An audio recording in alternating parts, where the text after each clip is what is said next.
लालू यादव होश में बात करिए। आपने यादवों का चारा खाने का काम किया, बिहार को लूटने का काम किया और जगदेव प्रसाद का फसल काट करके आप मुख्यमंत्री बनने का काम किया। चुनाव का टाइम आ रहा है और इन लोग का जनाधार बिल्कुल धीरे धीरे समाप्त हो रहा है। इसीलिए अमर शहीद जगदेव प्रसाद की जयंती जोश खरोश के साथ मना रहे हैं, ताकि जो जनाधार मेरा खत्म हो रहा है ना, में सपना में मेरे पिताजी आते रहते हैं और हम समझते हैं कि 3-4 महीना पहले एक दिन सपना में आए और उन्होंने ज़रूर कहा कि नागमणि, तुम तो सोशल जस्टिस जो मेरा लड़ाई था उसके आप केंद्र में मंत्री बने, लेकिन ये जो लालू और नीतीश है बैकवर्ड दलित के नाम पर शोषण कर रहा है, इसलिए आप तैयार हो और लालू नीतीश के खिलाफ युद्ध का ऐलान करो। नमस्कार, बिहार तक देख रहे हैं आप, मैं हूं आपके साथ अनिकेत कुमार। आज जगदेव बाबू की जयंती है और ऐसे में पूरा राज्य जो है वो जयंती मना रहा है। उनके जयंती पे राजनीति जो है वो भी काफ़ी तेज है। बिहार में राजद ने भी उनकी जयंती मनाई, जदयू भी उनकी जयंती मना रहा है। इस वक्त हमारे साथ उनके पुत्र नागमणि जी हैं। क्या लग रहा है, आपके पिताजी की आज जयंती है, जितनी भी पॉलिटिकल पार्टियां हैं सभी उनकी जयंती मना रही है, इसको कैसे देखते हैं आप? देखिए, अमर शहीद जगदेव प्रसाद, जिनको बिहार लेनिन कहा गया था, अब भारत लेनिन के नाम से उनको जाना जाता है। और आज से 50-60 साल पहले अमर शहीद जगदेव प्रसाद ने जो नारा दिया था, 10 का शासन 90 पर नहीं चलेगा, नहीं चलेगा, 100 में 90 शोषित है, 90 भाग हमारा है। उस समय इनफैक्ट ये था कि सवर्ण समाज के लोग अत्याचार, जुल्म, शोषण करते थे और उसके खिलाफ कोई बोलने वाला नहीं था। उस समय उत्तर भारत में एकमात्र शहीद जगदेव प्रसाद ऐसे नेता पैदा लिए जो सामंतवाद और ऊंची जात के खिलाफ लड़ाई लड़ने का काम किया। आज उनके लड़ाई का प्रतिफल है कि तमाम बैकवर्ड दलित मुसलमानों में एक जागृति हुआ और आज चाहे देश का प्रधानमंत्री नरेंद्र मोदी हो या बिहार में अभी नीतीश कुमार हो, लालू यादव बने, उत्तर प्रदेश से मुलायम मायावती बनी और सभी राज्यों में बैकवर्ड दलित माइनॉरिटी के लोग मुख्यमंत्री और अच्छे जगहों पर जाने का काम किया।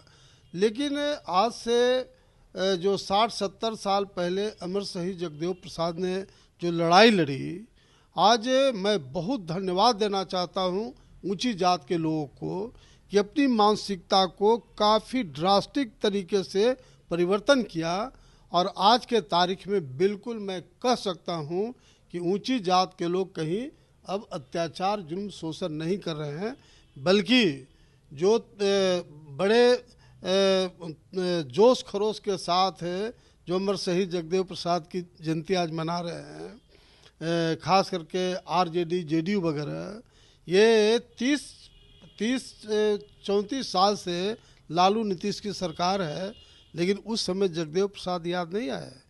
लालू जी से खुद मेरी बात हुई थी, एक बार उन्होंने मुझे कहा था कि कौन जगदेव बाबू, वो तो भूतकाल हो गए। मैंने कहा कि सुनो, लालू यादव होश में बात करिए। आपने यादवों का चारा खाने का काम किया, बिहार को लूटने का काम किया और जगदेव प्रसाद का फसल काट करके आप मुख्यमंत्री बनने का काम किया।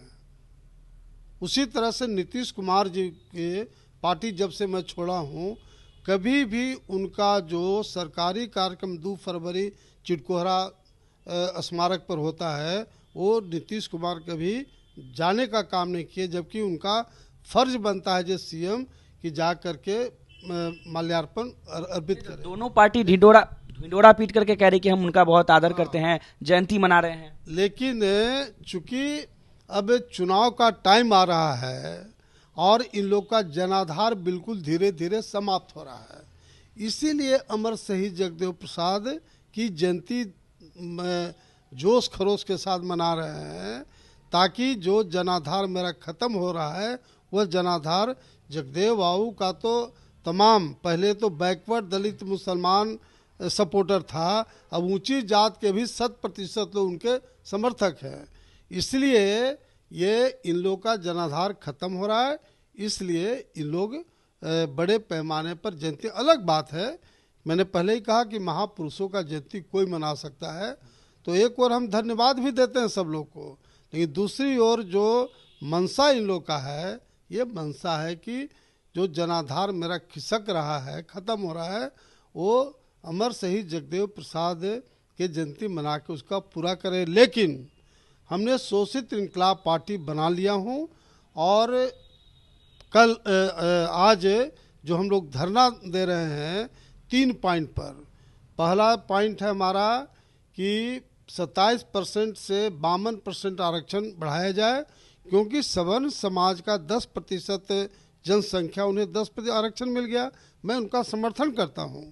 उसी तर्ज पर 27 से 52% आरक्षण बढ़ाने के लिए दूसरा, कोलेजियम सिस्टम को समाप्त करके जुडिशरी सर्विस कमीशन बनाया जाए, जो मेरिट के आधार पर जज की नियुक्ति हो, चूँकि अभी पिक एंड चूज नियुक्ति हो रही है। हम आपकी मांग पे आएंगे, आपकी बातों पे आएंगे, लेकिन पहले मेरा सवाल ये था कि क्या ये लोग राजनीति, आपने जिस तरीके से कहा कि ये लोग अपने जनाधार को बचाने के लिए जयंती मना रहे हैं, मतलब आप मानते हैं कि आरजेडी और जेडीयू जो जयंती मना रही है वो राजनीति कर रही है? बिल्कुल 100%। मैं पहले ही कहा कि 30-34 साल से लगातार लोग सत्ता में हैं, कभी जगदेव प्रसाद याद आए? ये पहली बार सुन रहा है ना कि आरजेडी इतने बड़े पैमाने पर जयंती मना रहा है, जेडीयू इतने बड़े पैमाने पर, कभी सुने थे आप लोग? इसलिए ये तो बिल्कुल जनाधार इन लोग का समाप्त हो रहा है। इसीलिए ये लोग शहीद जगदेव प्रसाद का नाम लेके फिर बैकवर्ड और दलित को बेवकूफ़ बनाने का इन लोग हथकंडा अपना रहे हैं। क्या कहना चाहेंगे आप आरजेडी के सुप्रीमो लालू प्रसाद यादव से और नीतीश कुमार से, क्या कहना चाहेंगे इन दोनों से? इन लोग को क्या करना है? इन लोग तो 30-34 साल के दरमियान बिहार का शिक्षा, स्वास्थ्य चौपट, बेरोजगारी, भ्रष्टाचार चरम सीमा पर, विधि व्यवस्था का नामो निशान नहीं, तो इन लोग को क्या बोलना है? अब तो इन लोग जाने वाले हैं। 2025 में बुढ़िया बस्तर बंधवा के इन लोग को भेज देंगे कि अपने अपने जगह पर जाइए। अब शोषित इनकलाब पार्टी की सरकार हम बनाएंगे 2025 में। उसी के लिए होली के बाद शहीद जगदेव रथ निकाल रहे हैं, से प्रत्येक जिला में, प्रखंड में, गांव-गांव का पार्टी में संगठन बनाएंगे, और नवंबर महीना में पटना गांधी मैदान में पार्टी का शक्ति प्रदर्शन करेंगे। उस दिन पूरे बिहार के लोग को एहसास हो जाएगा कि वास्तव में 2025 में शोषित इनकलाब पार्टी की सरकार बनेगी। एक बात बताइए, आपके पिताजी ने कई नारे दिए थे, जिसमें एक नारा था कि पहली पीढ़ी मारी जाएगी, दूसरी पीढ़ी जेल जाएगी, तीसरी पीढ़ी जो है वो राज करेगी। क्या ऐसा लग रहा है कि आपकी पीढ़ी जो है, तीसरी पीढ़ी, वो राज कर रही है? नहीं, बिल्कुल इसमें कहाँ शक है, बल्कि उनका अपना ही नारा एक तरह से थोड़ा माने बिफोर आ गया। लोग पहले ही बड़े पैमाने पर जेल में गए थे, बहुत लोग मारे गए थे, लेकिन उनका शहादत का इतना तेज़ी से असर पड़ा कि सीधा तीसरा पीढ़ी जो है राज करने लगा। चाहे नरेंद्र मोदी जी हो, नीतीश कुमार हो, लालू जी हैं, मुलायम सिंह यादव, ये सब वो तीसरे पीढ़ी के लोग हैं। आज बीते दिन राजद ने प्रोग्राम किया था, वहाँ पे वो लोग कह रहे थे कि पहली पीढ़ी जो जगदेव प्रसाद थे वो मारे गए, दूसरी पीढ़ी लालू प्रसाद यादव जो हैं वो जेल में गए हैं, और तीसरी पीढ़ी में तेजस्वी यादव का वो लोग नाम ले रहे थे कि वो राज करेंगे। तो उसमें पीढ़ी का मैटर नहीं था, लड़ाई जो चली उसमें बड़े पैमाने पर ये जो इनका जो नारा था शोषकों के खिलाफ, बड़े पैमाने पर लोग जेल में ज़बरदस्ती बंद किए जाते थे, काफ़ी बड़े पैमाने पर मारे गए, है ना। वो इनके शहादत का इतना तेज़ी से असर पड़ा कि अब पिछड़ों का, दलितों का, अल्पसंख्यकों का और ऊंची जात में जो गरीब लोग हैं उनका शासन हो। आपके पिताजी जो है वो बैकवर्ड समाज के बहुत बड़े नेता थे, कुशवाहा समाज के लिए एक बड़ा चेहरा थे। आज के समय में कुशवाहा की स्थिति आप कैसे देखते हैं? देखिए, शोषित इनकलाब पार्टी ने बिल्कुल एलानिया तौर पर कहा है कि हमारी पार्टी सत्ता में आएगी तो कोयरी समाज से हम मुख्यमंत्री बनाएंगे, क्योंकि बिल्कुल स्पष्ट है कि वही समाज आगे बढ़ा जिस समाज से मुख्यमंत्री बना है। इसलिए कोयरी समाज से हम लोग मुख्यमंत्री बनाए। कोयरी समाज जो हमारा है वो मुख्यमंत्री के नीचे कोई समझौता करने के लिए तैयार नहीं। उपेंद्र कुशवाहा को भी हम लोग, हमारा समाज मुख्यमंत्री बनाना चाहता था, पूरा हमारा समाज एकजुट हो गया था, लेकिन इसने समाज को बेच करके, समाज के साथ गद्दारी करके जो कोयरी विरोधी नीतीश कुमार थे उनके गोद में चले गए। यही कारण है कि जहां भी उपेंद्र कुशवाहा बिहार के जिस कोना में जा रहे हैं, पहले बक्सर में, मोतिहारी में, मुजफ्फरपुर में, उपेंद्र कुशवाहा को कुशवाहा समाज के लोगों ने काला झंडा दिखाया, गो बैक का नारा लगाया। उसी तरह से कल जो बक्सर से ये पटना आ रहे थे, जगदीशपुर के पास सैकड़ों कुशवाहा नौजवान काला झंडा लेके गो बैक का नारा लगा रहा था। उसी समय इनके सिक्योरिटी और कुछ लोग मिल करके लाठी से पीटने का काम किया, जिसमें काफ़ी बड़े पैमाने पर लोग का सर फटा है, जो हॉस्पिटलाइज है। और ये जो उपेंद्र कुशवाहा जो बोल रहे हैं कि हम पर अटैक किया गया, हम पर ईंटा पत्थर चला गया, बिल्कुल 100% गलत है। ये नौटंकी बाज नेता है नीतीश कुमार। वहाँ डीएसपी वहाँ कुशवाहा समाज का है, वो खुद घटनास्थल पर गया और उसने रिपोर्ट दिया है, मैं आपको भी दे रहा हूँ।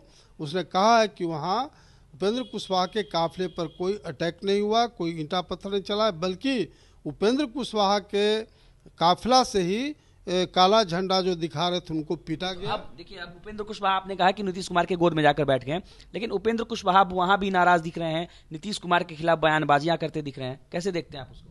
तो ये बताओ कि जो आदमी समाज को धोखा दे सकता है, तो नीतीश कुमार को धोखा दे रहा है तो कौन बड़ा चीज है?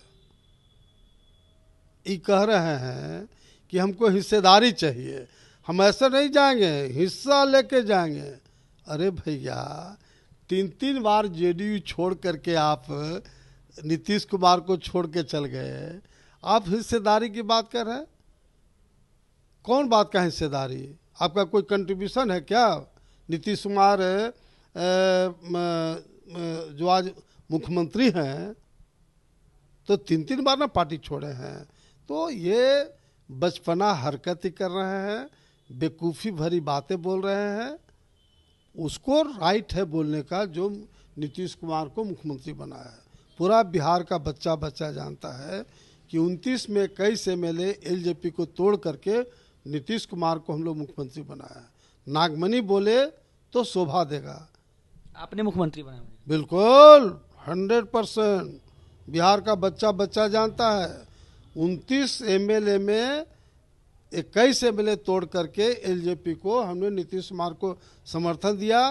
पहली बार कुशवाहा का 100% वोट पूरे बिहार में कैंपी करके दिलवाया और लालू विरोधी अपर कास्ट के लोगों ने समर्थन दिया, तभी बाबू नीतीश कुमार जी सीएम बने। मतलब आप कह रहे हैं कि नागमणि जी ने नीतीश कुमार को सीएम बनाया? बिल्कुल 100% सब कुछ जानता है। आपको नहीं पता? अब उसे मैं छोटा हो गया। चलिए, राजनीति की बातों से अब हटते हैं। आपके पिताजी की आज जयंती है, वो आज हम लोगों के बीच में नहीं है, कैसे याद करते हैं उनको? देखिए, जितना उनका त्याग तपस्या रहा है गरीबों के लिए, वंचितों के लिए, आदिवासी, दलित, पिछड़ा, मुसलमान और सवर्ण समाज के गरीब लोग के लिए जो उन्होंने लड़ाई लड़ी थी, आज मुझे एहसास हो रहा है कि वो लड़ाई बिल्कुल सही था। और आज ये बात साबित करता है कि तमाम पॉलिटिकल पार्टियां, हजारों संस्थाएं, गांव-गांव में उनका जयंती मनाया जा रहा है। मैं बिल्कुल कह सकता हूं इस बात को कि पूरे देश में जितने महापुरुष हैं, सबसे ज़्यादा जयंती और शहादत दिवस अगर किसी का मनाया जाता है, उसका नाम है शहीद जगदेव प्रसाद, जिनको पहले बिहार का लेनिन कहा गया, अब भारत का लेनिन कहा जाता है। कभी याद आती है पिताजी की, मतलब भावुक हो जाते हैं कभी पिताजी को याद करके? देखिए, बराबर 2-4 महीना में सपना में मेरे पिताजी आते रहते हैं और हम समझते हैं कि 3-4 महीना पहले एक दिन सपना में आए और उन्होंने ज़रूर कहा कि नागमणि, तुम तो सोशल जस्टिस जो मेरा लड़ाई था उसके आप केंद्र में मंत्री बने, लेकिन ये जो लालू और नीतीश है बैकवर्ड दलित के नाम पर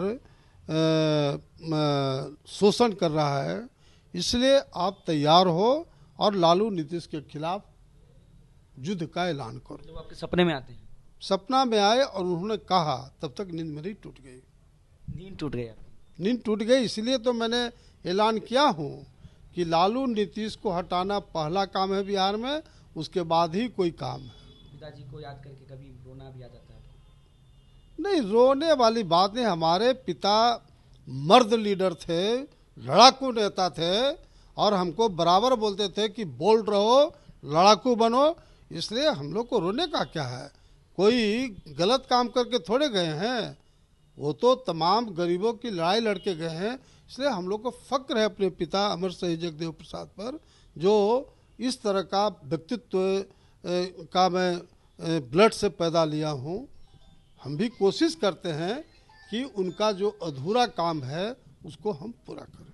चलिए, तो अभी हमारे साथ नागमणि थे जिन्होंने बताया कि इनके पिताजी जो हैं वो इनके सपने में आते हैं और इन्हें कहते हैं कि नागमणि, लालू और नीतीश को हटाओ और अब तुम आगे आओ और बिहार की सत्ता जो है वो अब नागमणि जो है वो संभालेंगे। हमारे साथ बने रहे। अनिकेत कुमार, बिहार तक।